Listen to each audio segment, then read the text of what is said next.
Hi, it's Cindy, and I am here with my little friend Finny. And I wanted to show you, because I have access to a little dog here, I wanted to show you some handling tips. And she's got an anteater tongue for sure. I know where that tongue has been. But I wanted to show you exactly what handling exercises are and what I talk about all the time, because I don't want you to have to muzzle or sedate your dog to go to the vet and have their nails trimmed. Or if you have a grooming dog like this, I want it to be a joy for your dog and your groomer every time they get their hair cut. And it's super easy to do, but if we don't do it, it just makes it that much more challenging when we need to have these things done. I know I woke her up from her nap. She's tired. She had a busy day of doing nothing. We did go for a walk today. I guess that was huge. So handling exercises, what do? We want to teach them to love, to have their little toes touched, to have their ears touched, to have their face touched, their teeth looked at.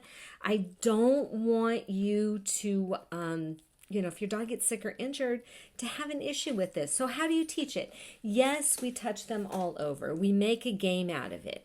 So you touch them, you get them conditioned to and desensitized to being touched all over, but we pair it with food.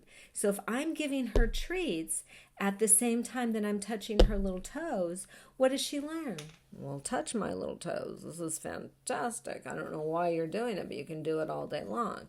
So we want to do the same thing with these ears. Poodles have these gorgeous ears, also known as bacteria traps, because the bacteria gets caught in there.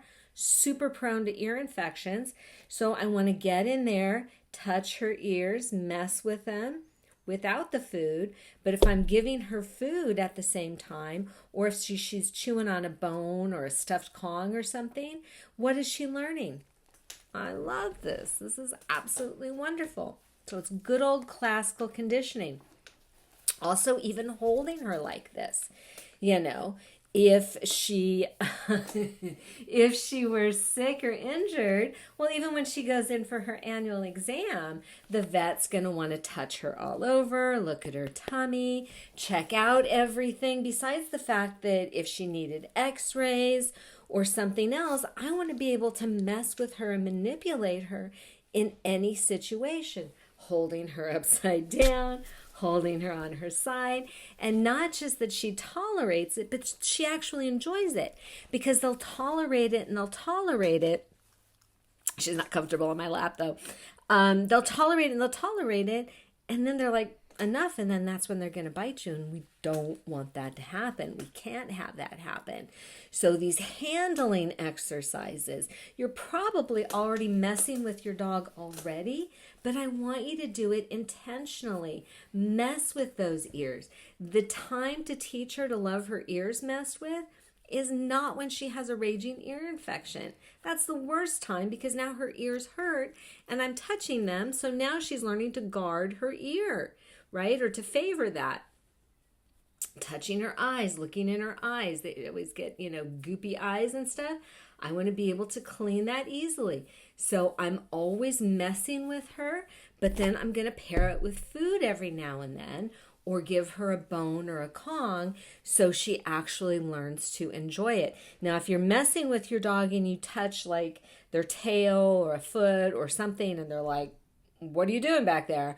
Or if they really don't like it, that means you want to come back and you want to do it more to that spot, but with better food. You want to up the ante, basically, make them really like it.